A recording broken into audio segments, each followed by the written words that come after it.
प्रदेश उपाध्यक्ष महोदय, पत्रकार एकता संघ ब्रजेश ठाकुर जी, इनसे जानते हैं कि आज किस संबंध में हरदोई कार्यालय आए हैं। पुलिस अधीक्षक और जिलाधिकारी के वहां ज्ञापन दिया गया है। अध्यक्ष जी, ये जिलाध्यक्ष जी के यहाँ ज्ञापन किस संबंध में दिया गया है, कुछ जानकारी चाहेंगे।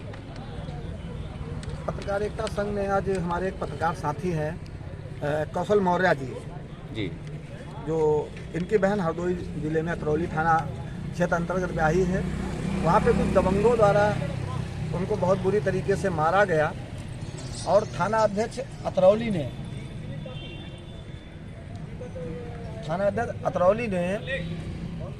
इनके ऊपर मुकदमा दर्ज नहीं किया, जिसके लिए पत्रकार एकता संघ अपने पत्रकार साथी के साथ में है। और अभी थाना अध्यक्ष महोदय ने जैसे ही झूठी खबर दी एडिशनल साहब को कि वो लोग भी अपना मुकदमा पंजीकृत कराए हैं, जबकि मार पत्रकार की बहन ने खाया तो मुकदमा पत्रकार की बहन के ऊपर क्यों लिखा जाएगा? मार खाने वाले के ऊपर भी मुकदमा लिखा जाएगा। इसका मतलब है कि थाना अध्यक्ष महोदय बचाना चाहते हैं विरोधी पार्टी को, दबंग को बचाना चाहते हैं। इस प्रकरण को लेकर मुझे एक ऐसी जानकारी मिली है कि जिसने तहरीर दी है थाने पर, तहरीर दी है, उसने एक वीडियो में मीडिया को ये बताया है कि जब झगड़ा हुआ था मैं उसके बाद में आया है, फिर उसकी तहरीर ली गई। तो ये कार्रवाई किस पर होनी चाहिए? देखिए, उनके पति के बारे में ऐसा कहा गया जी, क्या नाम है उनका? हेमराज के बारे में कहा गया, जबकि वो अपने पत्नी को बचाने आए बाद को जी, मौके पे वो नहीं थे। जब बेहोशी हालत में वो पड़ी थी तो अपनी पत्नी को उठाने आए। पुलिस प्रशासन, अतरौली थाना अध्यक्ष बार बार ये क्यों कहना चाहते हैं कि वो महिला गलत है? महिला का मुकदमा क्यों नहीं लिख रहे हैं और दबंगों को बचाने में क्यों तुले? इसका मतलब है कहीं ना कहीं उनको किसी न किसी नेता, किसी न किसी दबंग व्यक्ति का सही मिला हुआ है। हमने यहाँ तक सुना कि उसी क्षेत्र के एक लोकल नेता हैं भाजपा के, उनके कहने से हमारे पत्रकार बहन की सुनवाई नहीं की जा रही है। लेकिन वो भाजपा के हैं तो कोई बात नहीं, हम लोग पत्रकार हैं, कलम में ताकत है। अगर हमारे पत्रकार की बहन के साथ अन्याय होता है, अगर उसके ऊपर भी मुकदमा लिखा जाता है, हमारा संगठन पत्रकार एकता संघ सभी जिलों में धरना प्रदर्शन करने के लिए बाध्य होगा। इसके लिए चाहे हमें लखनऊ में धरना करना पड़े या हर जिले में करना पड़े। अभी आप पुलिस अधीक्षक से मिलके आए हैं, क्या इसी संबंध में मिलने गए थे? क्या कहा है पुलिस अधीक्षक ने? पुलिस अधीक्षक महोदय ने आश्वासन दिया है, सामने फ़ोन किया थाना अध्यक्ष महोदय अतरौली को, लेकिन थाना अध्यक्ष महोदय कप्तान साहब को भी, एडिशनल साहब को भी गुमराह कर रहे हैं, यही कह के कि उसकी भी जो है एक एप्लीकेशन आई है। एप्लीकेशन वो देने नहीं गया, हमारे पत्रकार की बहन ने मारा नहीं, वो अकेली महिला थी, वो मारेगी? इतनी जख्मी हालत में है, उसको अस्पताल वहाँ से CSC से जिला अस्पताल रिफर कर दिया गया। इसका मतलब उसकी हालत गंभीर है। क्या वहाँ CSC पे डॉक्टर नहीं बैठते हैं? वो MBBS नहीं है? अगर वो MBBS नहीं है तो उनको ड्यूटी पर रखा क्यों गया है? वहाँ उन्होंने देखा कि हालत गंभीर है, तभी उन्होंने जिला अस्पताल में रिफ़र किया है ना। अगर जिला अस्पताल रेफर किया तो इसका मतलब डॉक्टरों के हिसाब से उसकी हालत गंभीर है, और एक अकेली महिला मार सकती है किसी पुरुष को। और अभी जो आपने राष्ट्रपति महोदय को ज्ञापन दिया है, जिलाधिकारी महोदय को, बिजनौर जिले का मामला है, जहां पर एक वीडियो बनाया था पत्रकार ने, जुआ हो रहा था, वहां पर जुआरी से मिलकर के पत्रकारों पे मुकदमा दर्ज किया गया। उसके बाद में जब वीडियो की जांच हुई तो दोषियों पर कार्रवाई हुई, पत्रकारों को छोड़ा गया। एक तो दोष वहां पर है, एक वहां पर एक प्रकरण आया था, एक लड़की के जले हुए कपड़ों के लेकर के पुलिस आई थी, उसके पिता और भाई को पुलिस ने जेल भेजा था, उसमें 11 पुलिसकर्मियों के खिलाफ मुकदमा लिखा गया।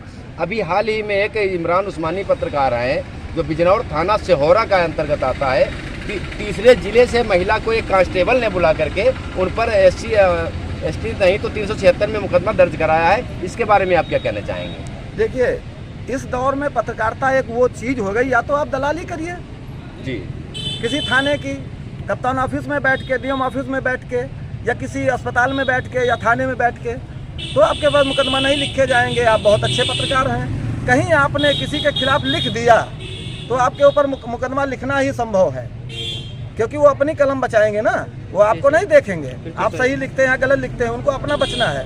तो इसलिए पत्रकारों के ऊपर आए दिन प्रताड़ना होती है, इसको हमारे मुख्यमंत्री महोदय को संज्ञान में लेना चाहिए ना, प्रधानमंत्री महोदय को लेना चाहिए। बिल्कुल सही। कि हमारा पत्रकार साथी सही दिखा रहा है, उसके ऊपर मुकदमा लिखा जा रहा है। बार बार डीजीपी महोदय, आईजी महोदय, प्रधानमंत्री महोदय या मुख्यमंत्री महोदय कह रहे हैं कि इनके ऊपर मुकदमा पत्रकारों को राजपत्रित अधिकारी से जांच करके लिखा जाए। कुछ नहीं होता है, पुलिस अपनी मनमानी करती है। ये क्या है? मुख्यमंत्री जी को एक एक्शन लेना चाहिए इस मामले को लेकर।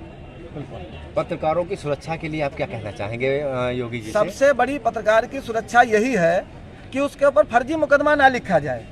यही योगी जी गारंटी दे दें, यही प्रधानमंत्री जी गारंटी दे दें, या दूसरा मुख्यमंत्री कोई आए वो गारंटी दे दें। यही है, बस यही सबसे बड़ी पत्रकारों की सुरक्षा, कि हमें निष्पक्ष कलम चलाने दिया जाए। हम अगर किसी स्कूल के मिड डे मील को छापते हैं तो पता चला कि मिड डे मील में वहाँ जो है खिलाया कुछ और जा रहा, प्रधान कह रहा है कि मुकदमा लिखा उसके ऊपर, पुलिस लिख रही है क्योंकि मोटी रकम पुलिस को मिल रही है। अरे हमारे पत्रकार सही नहीं दिखाएंगे। चौथा स्तंभ किस लिए है? पत्रकार मीडिया का चौथा स्तंभ इसीलिए है कि हम सही पारदर्शिता दिखाएं। हाँ, हमारे बीच में कुछ लोग ऐसे हैं जो गलत करते हैं, मैं उनको भी संदेश देना चाहता हूँ कि कम से कम आप अपनी कलम तो मत बेचिए, अपना जमीर मत बेचिए, सच्चाई कहीं पे दिखाइए। हमारे बड़े पत्रकार, हमारे बड़े चैनल, हमारे बड़े मीडिया हाउस, ये कभी इनके पत्रकार सच्चाई दिखाते ही नहीं है, पैड न्यूज़ें दिखाते हैं। हमारे छोटे पत्रकार अगर संघर्ष कर रहे हैं उन पर मुकदमा लिखा जा रहा है। प्रदेश उपाध्यक्ष जी, एक जानकारी और चाहेंगे, जैसे कि आए दिन खबरें प्रकाशित होती हैं, जैसे योगी जी बराबर जुमलेबाजी कर रहे हैं, मैं जुमला ही कहूँगा इसको, बयानबाजी कर रहे हैं लगातार कि पत्रकारों का जो उत्पीड़न करेगा, उनसे जो अभद्रता करेगा उन पर कार्रवाई की जाएगी, 50,000 रुपया जुर्माना किया जाएगा। क्या प्रधानमंत्री को इस पर एक्शन नहीं लेना चाहिए?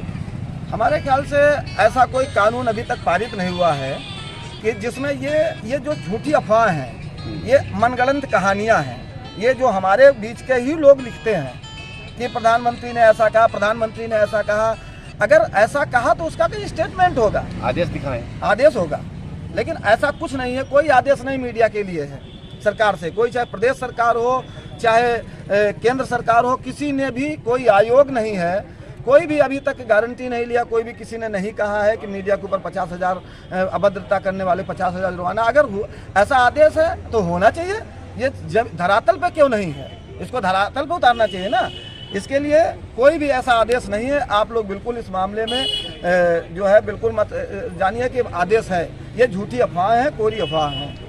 ये पत्रकार एकता संघ क्या इसके लिए कभी संघर्ष नहीं कर सकता है?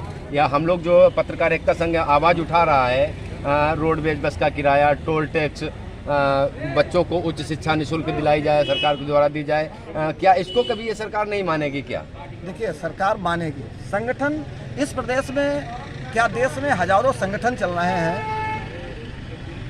दिखता वही है जो बिकता है, बिकता वही जो दिखता है। लेकिन हमारे संगठन भी ऐसे हैं जो अपना उल्लू सीधा करते हैं। और हमारे बीच के पत्रकार, देखिए, सभी को तो कोई भी सरकार बोनस भत्ता नहीं दे सकती है, लेकिन चुनिंदा पत्रकारों का कार्य देख के, उनका एक आकलन करके, और जो सूचना विभाग में दर्ज है, जिनका एक स्टेटर है कि 10 साल हो गया, 5 साल हो गया, ऐसे लोगों को सरकार को वरीयता जरूर देनी चाहिए। आज पत्रकार भी ऐसे हैं कि तमाम पोर्टल चल रहे हैं, पैसा खर्च किया, 5,000 दिए, 2,000 दिए, पत्रकार बन गए, जिनको लिखने की क्षमता नहीं है। ऐसे पत्रकारों को सरकार नहीं दे सकती है।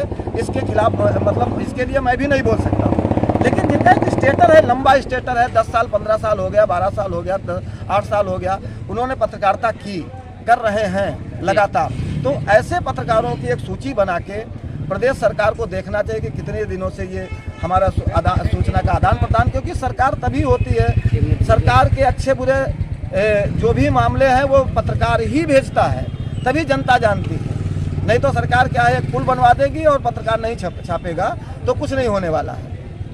पत्रकार की ही एक ऐसी क्षमता है जो एक गिरे हुए इंसान को ऊपर उठा देती है। इसलिए सरकार को, पत्रकार एकता संघ ये मांग करता है कि सरकार को पत्रकारों के लिए सोचना चाहिए, और ना कुछ सोच पाए तो कम से कम ये फर्जी मुकदमे लिखवाना भी तो बंद कर दे।